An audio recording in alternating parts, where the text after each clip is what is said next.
Assalamu alaikum bandiraɓe hettiyankoɓe e yeeɓiyankoɓe Ayaw Pindi TV bisimilla mon e roɓɓindu jayndele moɗon weltare min dañi huccide e moɗon oɗo subaka aljuma hande ko wiɗon tan aljuma moƴƴo malaɗo goto foof salminama e inde ko noon manama e jettoɗe seeɗen ɓe men jijitaka hay lawol gotol calminama jurama berta juuɗe ñaaga duwaw yuppo e Sénégal e aduna foof ha oɗo mboros wawa hollude en caggal no subaka fo banimon debbo Aissata Ndiaye ne wonde banum gorko Moussa Niang almudo Amadou Moussa Anne bisimilla ma ko noon tigui ene wayno oɗo rafke fuɗɗima hulluden caggal saabu Allah nen fuɗɗo jabat dow juma Aissata Ndiaye ani ɓiɓɓe leydi Sénégal naaɓe kala yinnoɓe Covid 19 yalta leydi ndi ko noon tigui en calmini bandiraɓe heeɗiyankoɓe walla mbiyen yeeɓiyankoɓe yiɗɓe Pindi TV tawateɓe nder ɗo e nder leydi ndi kono tawateɓe to e bowal leydi to mbawɗon wonde moƴƴere Allah e moon min mbiyon aljuma mubarak noon tigui hande ko ɓuuri tengtude ko noon tigui hande jayndeji ɓe moni fof waɗi ko sawru gumɗo walla mbiyen moni fof nayori koye fannu mo wawi kono ha joni kay jayndiyankoɓe leydi Sénégal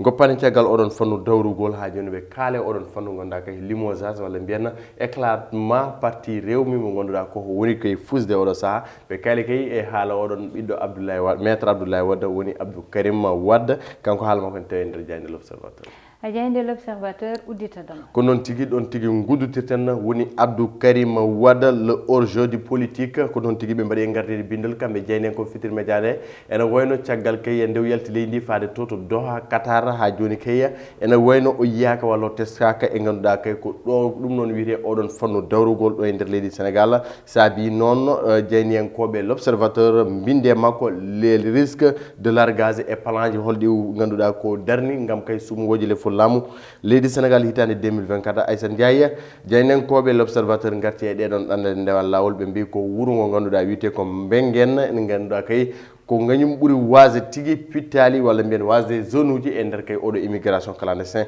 saabu wiide mabɓe ɓuuri yimɓe nogas ko ganduɗa mbasi pittali mumen e ɗeɗo ɗan nder lawol taw kadi koye nder ngoɗon wuuro o wiyetengo Mbengen ene wayno noon ha joni ɓe garti oɗon limogeage walla guittogol sokhna Mimi Touré ko ganduɗa kay maître Moussa Diop on gonnoɗo directeur général Dakar Dem Dikk Soutien Kongi wi koye la tentative d'humiliation de Mimi Touré par Macky Sall o holliti noon ko gacce ganduɗa kay ko walla ko ganduɗa ko jogori ko yoɗani jogori adda e landa APR saabu ko Macky Sall waɗi Mimi Touré ko jogorani nafdeɓe ɗum ne tawe nder hello mabɓe neeɓo kamɓe jeynenkoɓe l'observateur ɓe garti ha joni noon e ganduɗa ɗum noon wiyete ko lotgal mayɗo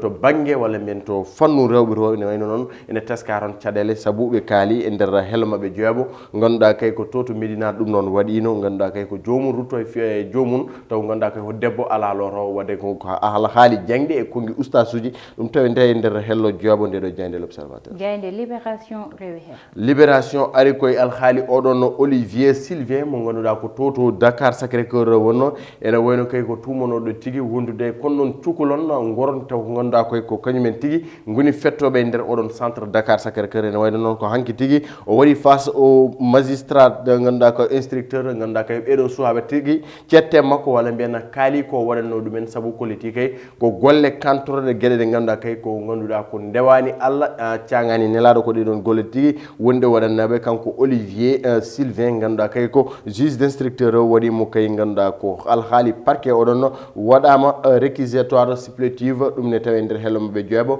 kamɓe jeynenkoɓe libération jayde las ko wi las ari koye natalla ɓeɗon tato ɓe ganduɗa kay ko hoore leydi Macky Sall ittiɓe e oɗon gouvernement woni oɗon gardinoɗo jagorɗo tambiɗo nden kay kisalla o Ali Ngouille Ndiaye wondude Mouhamadou Mactar Cissé kono kadi e sokhna Mimi Touré ganduɗa kay ko natamaɓe tigui tawete ɗon ɓe kolliti ko le lendemain de remaniement du gouvernement vent de révolte ɓeɗon tigui beele jogorani kay jogade ganduɗa kay ko kiram walla ganduɗa mettere e ñañere e ittede moyen ko ɗum noon tigui jeynenkoɓe las gaddi oɗo subaka Ali Ngouille Ndiaye noon wi ko je marque ma disponibilité à servir mon pays partout o wi kay komo felliti walla mbiyen omo dari kay gam liggade leydi Sénégal no hannirta ni ɗum noon en tawe nder hello mabɓe jeeɗiɗo kamɓe jeynenkoɓe ganduɗa kay ko o las ha joni noon Aissata Ndiaye ɓe garti e ɓeɗon wiyete ko centre d'appel ko loskoji noon walla enquête ganduɗa ɓe mbaɗi woni ɗum ɗum nder hello neeɓo kamɓe jeynenkoɓe las jayde quotidien le quotidien arti koye ganduɗa koye alhaali juge Yaya Amadou Dia e oɗon yetto kanna mo ganduɗa kay to cour d'appel mo Kaolack caggal noon nde haala woni hakkude mumen hakkude oɗon yetta kan e juge Yaya Amadou Dia ene wayno noon caggal ɗum noon o adde ko hadi yetta kan noon e waɗa ganduɗa ko wiite Ousmane Kano ko ganduɗa mo waɗa ko wiite conférence de presse nde waɗi conférence de presse ha paari ko nden tigui o waɗi porté plainte contre juge Ya Amadou Dia saabi noon hanki ñaworde yoni maw lelo e dumbirdo kay caggal kay nde waɗi ɗeno golle kantirde Yaya Amadou Dia hanki nanama walla mbiyen hettama yesso IGAJ ɗum ɗon woni ko conseil de discipline mo ganduɗa kay ko tambi ko alhaali magistrat ji leydi Sénégal ɗum noon tawi nder hello mabɓe ɗiɗo ko wona ɗum ko ɓe garti e ganduɗa kay oɗon député biteɗo Malick Gueye mo ganduɗa kay yanti e oɗon grand parti so wiyama grand parti noon leydi Sénégal hagguilanteɓe fof paami ko APR Alliance pour la République. Jayde Le Soleil jayde gendire ko wi Le Soleil ari koye natal on tigui mo mbiɗen hoorejo grand parti walla mbiyen joom grand parti on paami tigui ko Macky Sall hoorejo leydi ndi en ganduɗa kay ko ɓe jaynenkoɓe Le Soleil garti e ganduɗa kay ko guilo jooɗi l'an 2012 e ganduɗa kay ko fayidaji ɗi waɗi e maadi faade ɗiɗon galleji dine ko amma ɗum kay ko nokkuji ɗo e nder leydi Sénégal ɓe mbi ko de Dakar à Médina Gounass en passant par Touba Tivaouane e Ndiassane Thiénaba l'église catholique comme kay Médina Baye e Léona Niassène ɗoɗon galleji dine fof junngo makko yaltani en gam fewnude ɗiɗon nokkuji no hannirta ni saabu kayya ko ganduɗa ko leydi Sénégal mo wi ɗum kay wiye leydi dine te ganduɗa ala ko wona hen wona to musulman ji to wona kadi ko wona musulman ji ko saabu hay église catholique oɗon en jeeya hen ɗum ko programme spécial présidentiel ɓe mbaɗi dossier Diadio Aissata Ndiaye dossier exclusif ɗum ne tawe hen e nder ganduɗa ko ndeɗo jayde Le Soleil e oɗo subaka. Vox Populi Vox Populi ari koye ganduɗa ko wasde haaruduru walla mbiyen ko wasde harde saabi noon ñabbuli kewɗi ne keeɓa sukaɓe ko wayno anémie en ganduɗa kay ko o tuggude kay sa ƴetti capanɗe jeeɗiɗi kala temedere nde ƴettuɗa e sukaɓe jibinteɓe ɗo nder leydi Sénégal taw kay ko duuɓi 5 faade less ɗe ganduɗa ne gonde oɗo ñaw biteɗo anémie ganduɗa kay ko alhaali probléme guite ɗum noon mbawɗen siforade rafi o ene wayno noon professeur Saliou Diouf o wi ko dans plus de 80% des cas cette anémie est liée à la carence de fer ko wasde jogade sukaɓe fer ene o wima sa ƴetti e ɓeɗon sukaɓe tigui wonduɓe probléme guite ganduɗa kay ko capanɗe jeetati e kala temedere jiɗɗa e mabɓe ko wasde jogade fer walla wasde ñamminede fer kañumen tigui woni sababu hebdeɓe ɗum ɗo oɗo ganduɗa ko rafi. Le Sénégal a emporté plus de 150 milliards en médicaments 2012 ganduɗa alhaali poɗe leydi Sénégal ƴetti ko ganduɗa ko 150 milliards temedere capanɗe 5 milliards waɗi ɗum e fannu oɗon poɗe ittude ɗum caggal leydi gam addu ɗum e nder leydi e importation ganduɗa koye hitande 2019 e nder rek ɓe koliti noon leydi Sénégal e poɗɗe ɗe jarten walla ɗe poɗɗe ɗe kokkata ñawɓe men batten hen produire walla pewten hen ko 5 e kala temedere jeɗɗa woni 5% joni noon ko oɗon dossier tigui tawate e nder ndeɗo jayde saabi noon ɓe garti oɗon amnité mo ganduɗa ko impact malnutrition du Sénégal woni sababu sukaɓe rafede ɗiɗo rafiji baɗi ni ko amma ɗum ko Aissata Ndiaye e nder hello mabɓe ɗiɗo e gaari e damal Kadior woni Idrissa Seck les alliés de Idy 2019 quitte la coalition 1 à 1 ganduɗa kay ko oɗon coalition mo gonɗa ko Idrissa Seck en ɗumino ɗum Bougane e directeur Babacar Diop ganduɗa ko Bamba Dieye Pape Diop kañumen ko mbaɗi claqué la porte ene wayno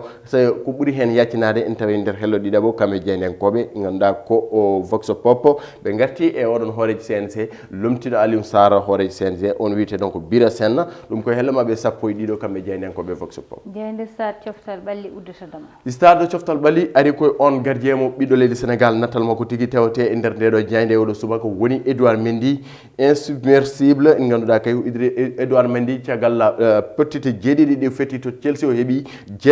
laabi jeegom clean sheet ɗum noon tigui ko wine toon ko amma ɗum kay ko bi goto tigui o nanna ko ganduɗa ko fuɗɗi toon fettude walla mbiyen ko ari toon ko o waɗi 12 ari ganduɗa kay o faldima baluji tigui ɗi taw ko ponnoɗi nadde ɗiɗon kay keɓani nadde ene wayno ha joni Alfred Gomis o lomtiɗomo to ganduɗa ko Rennes o fetti 10 match waɗani hay clean sheet goto kono kadi markama 18 bi waɗi 38 arrêt ɗum ne tawa noon jeynankoɓe Stade mbanno tigui ko ganduɗa ko dossier mbaɗi guddiri e ganduɗa oɗon alhaali ɓiɓɓe leydi Sénégal naɓe fettoɓe to caggal leydi ɓe kaali haala Boulaye Dia attaquant mo ganduɗa tawi toto Reims o wi ko porter le maillot du Sénégal est une fierté pour moi ko weltare e fartangue tigui ɓornade maillot leydi Sénégal kanko Boulaye Dia ɓe garti noon e oɗon Europa League juɓɓinaɗo hanki e nder duude Europe hakkude Milan AC mo ganduɗa ko oɗon oɗon ko os lilla ene ganduɗa kay ko caggal kay 24 match sans défaite ene wayno noon